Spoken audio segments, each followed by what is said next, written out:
Hello everybody, welcome to Nature Calls. Anthony here, and in this video I'm going to talk about my experience with the installation of my 3 Tesla Powerwalls. I'm going to kind of go through step by step, what they did, how Tesla showed up, how they installed these Powerwalls here, the work they did on the panels further down, even what they did to my AC unit. We'll be checking all this out to hopefully give you the best idea on kind of what to expect on install day at your own home. Of course, it may vary, per state, and well, if they decide to change how they do this. Of course, these were installed April 2021, so who knows, by this time next year, Tesla could have a new and improved way of doing it. But at this point, I have all the latest hardware. Powerwall V2s, they're running the latest software. It actually, I'm pretty sure, is actually the pre-release software with the updated output capacity and things from the Powerwalls. We won't really get into that because it's not really part of the install, but we do have the new gateway down there as well. I'll be showing you pictures and video I took while I walk you through kind of step by step on what they did and how they proceeded with this whole thing. So let's get started. So before the Powerwall install, Tesla showed up with 2 Tesla vans. One of them was just basically like a parts van that had just a bunch of tools in it. The other one had tools, but it also had the 3 Powerwalls, which came nicely stacked and wrapped in that van. From there, we were instructed that, they were going to try to do their best to not destroy the landscaping, which they actually did a really good job not destroying anything. We did tie back this bush. We kind of bunched it all together to get it out of the way because Tesla Powerwalls are fairly heavy. They're about 250 pounds a piece. Other than that, look, all the flowers are still in pretty good shape, and they didn't really have to chop up the whole property in order to make this happen. Right there, that white box is the new Tesla gateway. We'll get to that later. That comes in later steps. So after we took care of moving things out of the way and getting everything all tied back and set for them, it was time for them to start installing brackets. So underneath all 3 of these Powerwalls are brackets. You're not going to see them here. I'll have to show you in the pictures, but there's brackets. They line them all up. They space them all out so that they're nice and even. They then anchor them into your house. None of the siding had to be removed. All the siding is still underneath there. They just had to, go put like 6 screws or so per bracket into the house, but nicely sealed, and also you don't really have to worry about that. After that, you jump right into the actual install of the Powerwalls. They have this kind of fancy like 2-wheeler dolly thing. They bring it in, they crank it up, and then they place the Powerwalls into place. They go locked down onto kind of clamps, like how you would put a picture frame on a wall. They kind of, the brackets have hooks, and then the Powerwalls have kind of receivers that kind of just receive those hooks, and they just click into place. I don't really have a good video of that. I wasn't trying to really film the guys as they were working. I was just trying to do some in-between stuff. Not trying to be a pain in the butt homeowner. They are there to do a job. So with that though, the batteries were installed, all 3 of them. It was really quick, probably a half hour or so, maybe a little bit longer, but really quick. After that came what kind of seemed to be the longest part, and rightfully so. Every single one of these has to be, well, wired up. So the panels here, hopefully you can see, the light's kind of rough. Let's see if the camera adjusts. These panels here actually come off, and they then wire in all the wires they need. They run through the plumbing that they install, runs underneath here, and then this same line just keeps running, still going, and then it comes, boom. That's how you get to the Tesla gateway. they did all that. They set up all the plumbing first. They put in this new box and this new box here.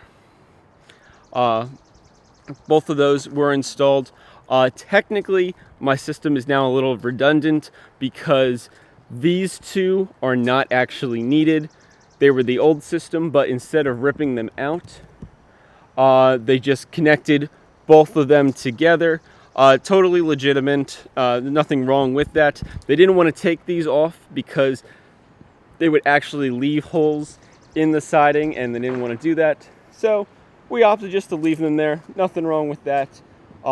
Basically, though, everything is controlled right through here between these two boxes. You got your main major safety shutoff right there, and then you just have your Tesla gateway, which opens up, and boom, you can see all three power walls, solar panels, or well, Tesla solar roof, and everything else. Most of the stuff you wouldn't really have to play with, but there you go. Closes up quite nicely. This is a pretty major process since they have to run, I would say, 3 to 4, I think it was 4 wires a piece per unit, so 3 times 4, 12, running through those pipes. Meanwhile, though, they have to go and connect your gateway through this huge, thick mass of wires here. It's got to run into your house. And we'll now take a look inside the house to see what was going on there. All right, so that massive wire is actually right behind that insulation. You can see the insulation is a little space, and you can see the wires running up. That is obviously into the main box inside my house.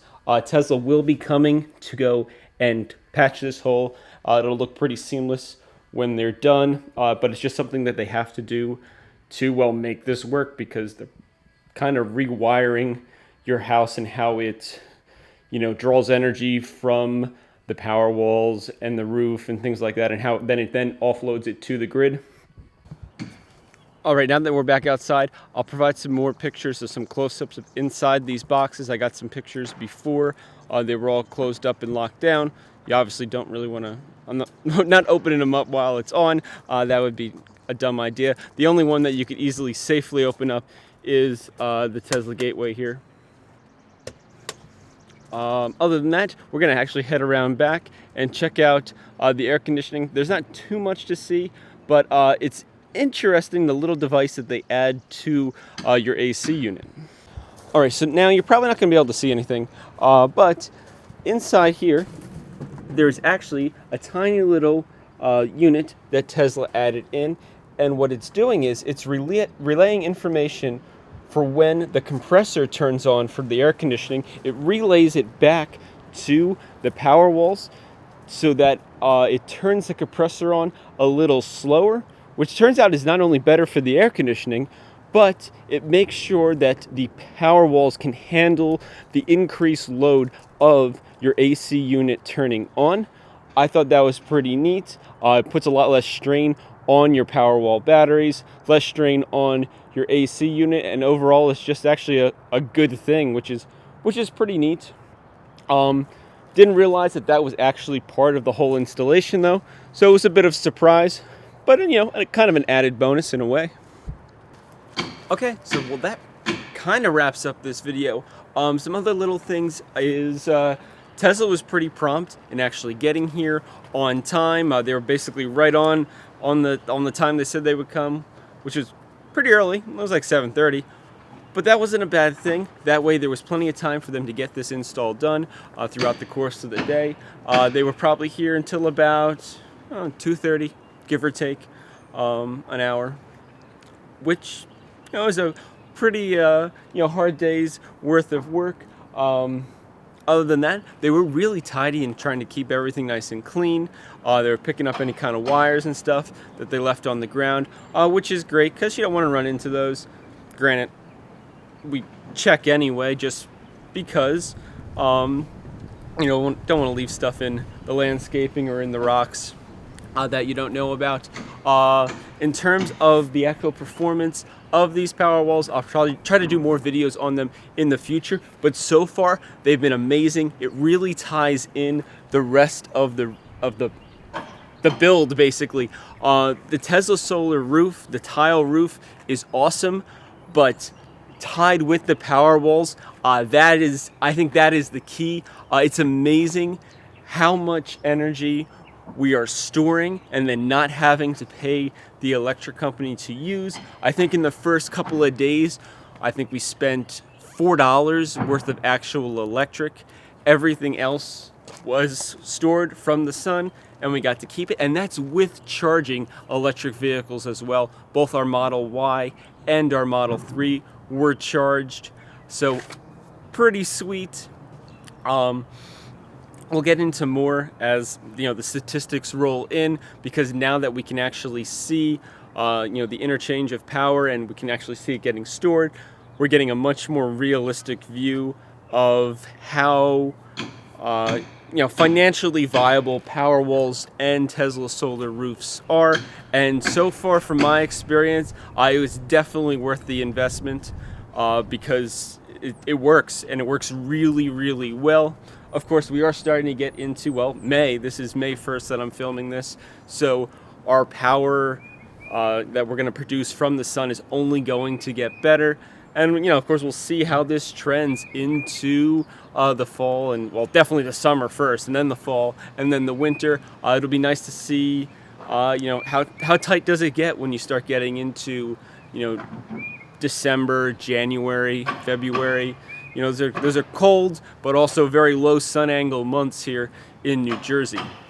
Other than that, let me know what you think. If you have questions and stuff, I'll try my best to answer them. Also, if you have really good questions, I'll just try to make whole videos about them to share with others. I really appreciate everybody's feedback and checking out my channel. Hopefully you enjoyed this video, and as always, have an excellent day.